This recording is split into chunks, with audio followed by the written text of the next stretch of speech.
బజ్‌తో compare చేస్తే ఇది కొంచెం బజ్ తగ్గినట్లుగా అనిపిస్తుంది. దాంతోపాటు మీరు 5-6 ఇయర్స్ బ్యాక్ మూవీ స్టార్ట్ చేసినప్పుడు అనుకున్న బడ్జెట్‌కి ఇప్పటికి ఎంత చేంజ్ ఉంది? దాంతోపాటు బడ్జెట్ విషయంలో చాలా వరకు నిర్మాతలు ఫ్రెండ్లీగానే ఉంటారు పవన్ కళ్యాణ్. సో ఆయన ఏమైనా బడ్జెట్ విషయంలో ఏమైనా మీతో మాట్లాడడం కావచ్చు, అట్లా ఏమైనా రెమ్యునరేషన్ తగ్గించుకోవడం కానీ ఏమైనా చేశారా ఈ మూవీ విషయంలో? అంటే ఈ మూవీ 5-6 ఇయర్స్ ముందు మొదలవలేదండి. అనుకుంది 5-6 ఇయర్స్ ముందు.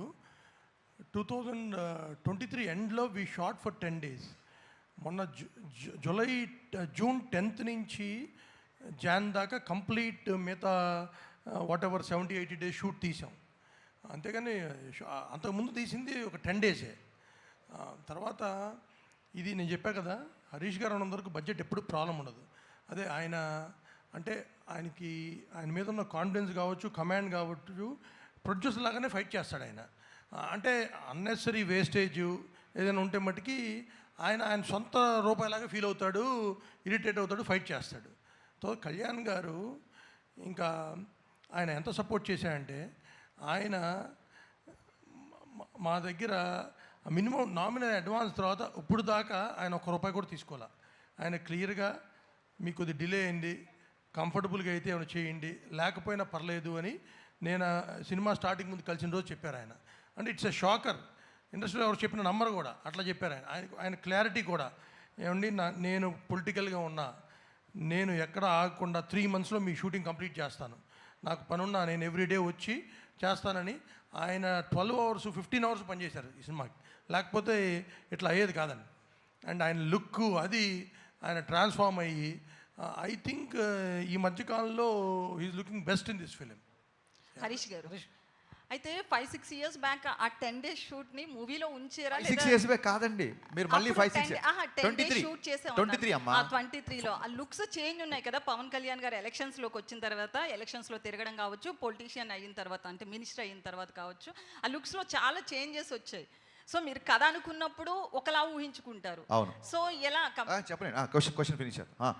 సో ఆ షూట్కి సంబంధించింది ఆ క్లిప్స్ ఉంచారా, లేకపోతే మళ్ళీ రీషూట్ చేశారా, ఎట్లా? ఇప్పుడు మీరు ట్రైలర్లో చూస్తే రేపు పొద్దున సినిమాలు చూసినా ఒక 2 years బ్యాక్ షార్ట్స్ కొన్ని ఉంటాయి, ఇప్పుడు కొన్ని ఉంటాయి. మీరు చూడండి, షార్ట్ టు షార్ట్ పాజ్ చేసి చూడండి, ఎక్కడ లుక్ డిఫరెన్స్ ఉందో చెప్పండి. ఒకవేళ లుక్ డిఫరెన్స్ ఉన్నా సరే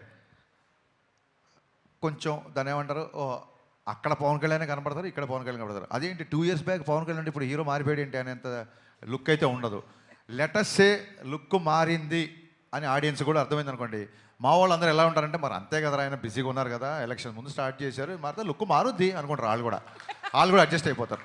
ఓకే, అయితే తమన్ గారికి చెప్పండి. సేమ్ థింగ్, మీరు లుక్ ఐడెంటిఫై చేయలేరు మీరు ట్రైలర్లో చూడండి. ఎందుకంటే ఈ షార్ట్ ఫర్ 10 days మీరు చూసి ఆ 10 days ఏదైనా మీ డిఫరెన్స్ లేదు. ఎందుకంటే చాలా నెగ్లిజిబుల్ డిఫరెన్స్ లేదు. ఆయన అట్లాగే ట్రాన్స్ఫార్మ్ అయ్యి వచ్చారు మళ్ళీ షూట్కి.